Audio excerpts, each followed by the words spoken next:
Gra Studio.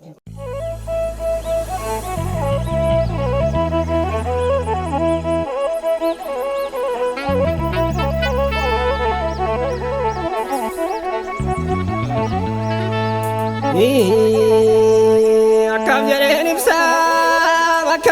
ibsaa gootota kaleessaa Oromoon martuu kaa'uuf qopheessaa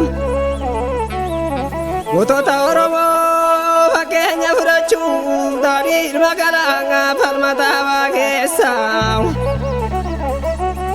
eebbisaa addunyaa goota Wallagga keessaa maama caaluu hundeessaa maalee jaamboo keessaa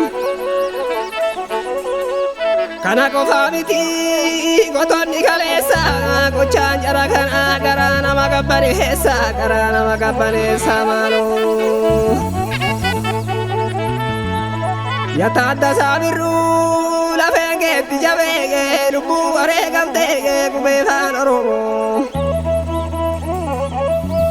afaan Oromoo nyimartuu ittiin boona jettee digan barreessite.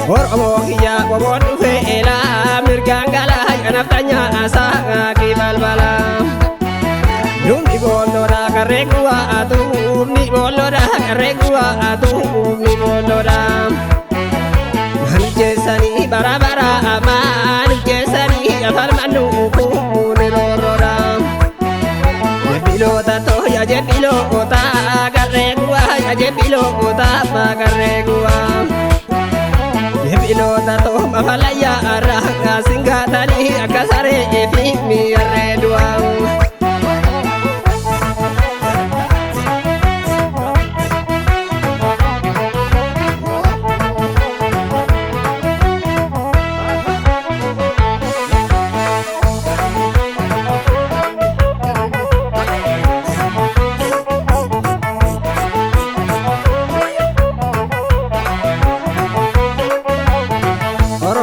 Jira shimalli daraaru naftanyaan dhufee boroon nun ilaalu ilma Oromoo jira ga'ee kan nu daanu.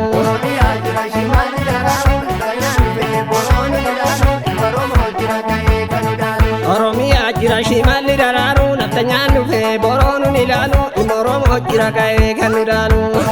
Jira shimalli daraaru naftanyaan dhufee boroon nun ilaalu ilma Oromoo jira ga'ee kan nu daanu. Salaalee biyyi koo biyya taate birruu goota baay'ee qabna kan bosona jiru daangayyoo utaalu lugama harkisee koboo abdii saba jarmaroo leenjisee.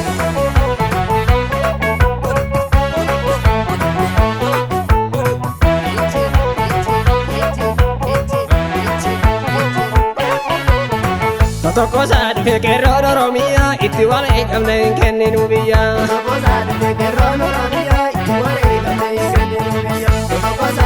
Utaalee borrikoo Finfinnee dhaabbate Achee goota saba jartuu galaafate harreedhaan al dhufe birriitoo darrate farda mayyuu keenya naftaan nyaannu hate.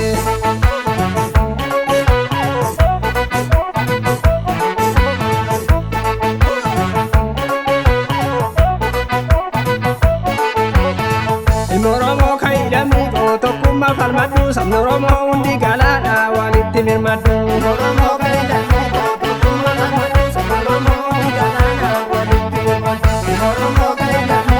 Andoora Oromiyaa Finfinnee baana Roorroon nu tammaate qeerroo gamtaa kaana kormiyyoo bokkisu leencaatu baroode namsaasitti dhaama eessaa jirta koode Shimalilo ela garra ya kode wala garra jalmarro sigarra. Shimalilo ela garra ya kode wala garra jalmarro sigarra. Bagubani sigarra, kabagubani sigarra, bitagubani sigarra, ibagubani sigarra. Ya Oromo wala garra, wala garra, wala garra.